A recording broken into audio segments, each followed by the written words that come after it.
आज से कुछ दिन बाद ही देश अपनी स्वाधीनता के 75 वर्ष पूरी करेगा। ये भी एक संयोग है कि जो देश अपनी आज़ादी के 50वें वर्ष का पर्व मना रहा था, तभी मेरे राजनीतिक जीवन की शुरुआत हुई थी। और आज आज़ादी के 75वें वर्ष में मुझे ये नया दायित्व मिला है। मैं देश की ऐसी पहली राष्ट्रपति भी हूँ जिसका जन्म आज़ाद भारत में हुआ है। देवियों और स्वजनों, मैंने अपनी जीवन यात्रा पूर्वी भारत में ओडिशा के एक छोटे से आदिवासी गांव से शुरू की थी। मैं जिस पृष्ठभूमि से आती हूँ, वहाँ मेरे लिए प्रारंभिक शिक्षा प्राप्त करना भी एक सपने जैसा ही था। लेकिन अनेक बाधाओं के बावजूद मेरा संकल्प दृढ़ रहा और मैं कॉलेज जाने वाली अपने गांव की पहली बेटी थी।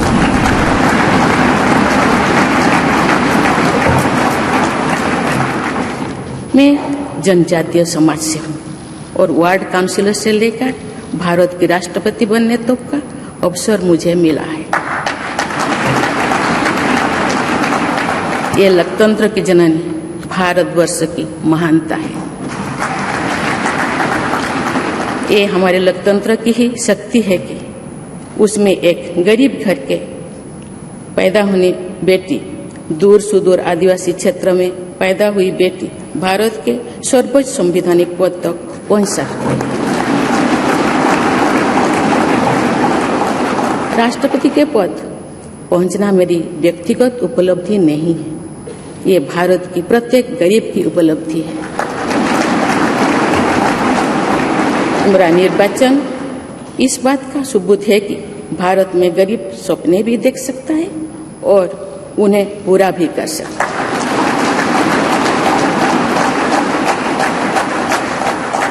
और ये मेरे लिए बहुत संतोष की बात है कि जो सदियों से वंचित रहे, जो जीवन विकास के लाभ से दूर रहे, वे गरीब, दलित, पिछड़े तथा आदिवासी मुझे ये अपना प्रतिबिंब देख सकते हैं। मेरे इस निर्वाचन में देश के गरीब व का आशीर्वाद शामिल है। देश की करोड़ों महिलाओं और बेटियों के सपनों और सामर्थ्य की झलक है।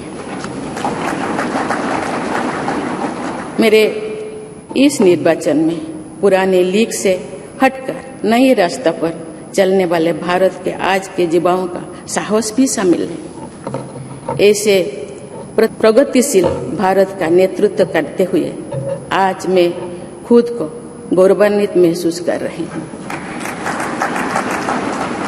मैं आज समस्त देशवासियों को, विशेषकर भारत के युवाओं को तथा भारत की महिलाओं को ये विश्वास दिलाती हूँ कि इस पद पर कार्य करते हुए मेरे लिए उनके हित सर्वोपरि होंगे। देवियों और स्वजनों, मेरे सामने भारत के राष्ट्रपति पद की ऐसी महान विरासत है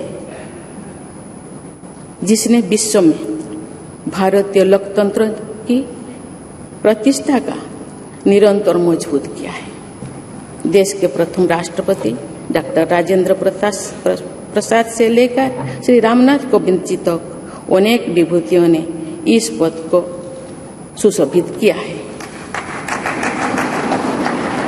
देवियों और स्वजनों, हमारे संवैधानिक संग्राम में, स्वाधीनता संग्राम में एक राष्ट्र के तौर पर भारत की नई यात्रा की रूपरेखा तैयार की है। हमारा स्वाधीनता संग्राम उन संघर्षों और बलिदानों की अविरल धारा है जिसने आजाद भारत के लिए कितनी ही आदर्शों और संभावनाओं की सिंचा था। पूज्य बापू ने हमें स्वराज, स्वदेशी, स्वच्छता और सत्याग्रह द्वारा भारत के सांस्कृतिक आदर्शों की स्थापना का मार्ग दिखाया था। नेताजी सुभाष चंद्र बोस, नेहरू जी, सरदार पटेल, बाबा साहेब अम्बेडकर, भगत सिंह, सुखदेव, राजगुरु, चंद्रशेखर आजाद जैसे अनगिनत स्वाधीनता सेनानियों ने हमें राष्ट्र की स्वाभिमान को सर्वोपरि रखने की शिक्षा दी थी। रानी लक्ष्मीबाई, रानी वेलु नाचियार, रानी गाइदिन्लु और रानी चेन्निमा जैसी अनेकों वीरांगनाओं ने राष्ट्र इच्छा और राष्ट्र निर्माण में नारी शक्ति की भूमिका को नई ऊर्जा दी है।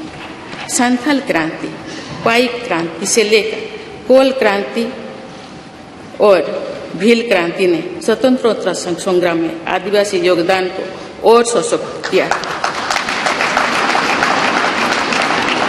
सामाजिक उत्थान एवं देश प्रेम के लिए धरती आबा भगवान बिरसा मुंडा जी के बलिदान से हमें प्रेरणा मिली थी।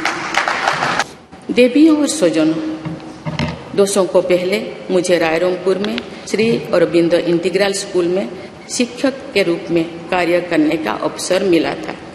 कुछ ही दिनों के बाद श्री अरबिंदो जी की 150वीं जन्म जयंती मनाई जाएगी। शिक्षा के बारे में श्री अरबिंदो के विचारों ने मुझे निरंतर प्रेरित किया है।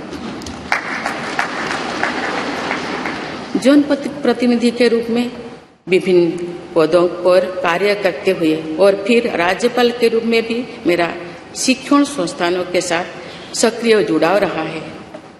मैंने देश के युवाओं के उत्साह और आत्मबल को करीब से देखा है। हम सभी के श्रद्धेय पटेल जी कहा करते थे कि देश के युवा जब आगे बढ़ते हैं तो वे सिर्फ अपने ही भाग्य नहीं बनाते बल्कि देश का भी भाग्य बनाते हैं।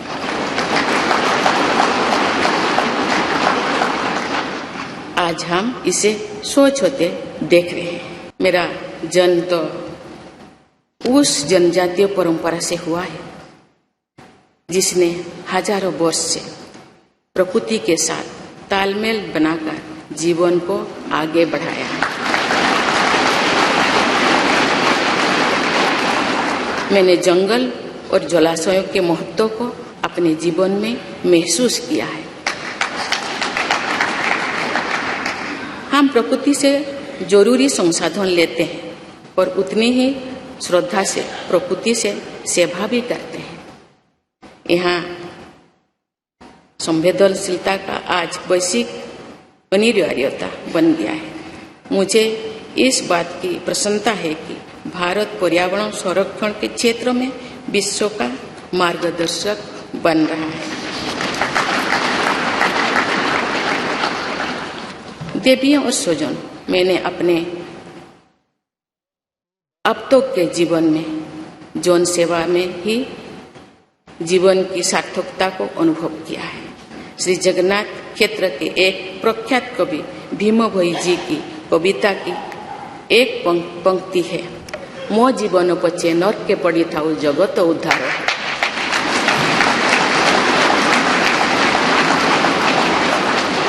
अर्थात अपने जीवन के हित और हित से बड़ा जगत कल्याण के लिए कार्य करना होता है। जगत कल्याण की इसी भावना के साथ मैं आप सब के विश्वास पर खरा उतरने के लिए पूरी निष्ठा व लगन से काम करने के लिए सदैव तत्पर रहूंगी। आइए हम सभी एकजुट होकर समर्पित भाव से कर्तव्य पथ पर आगे बढ़े तथा वैभवशाली व आत्मनिर्भर भारत का निर्माण करें। धन्यवाद। जय हिंद, जय भारत।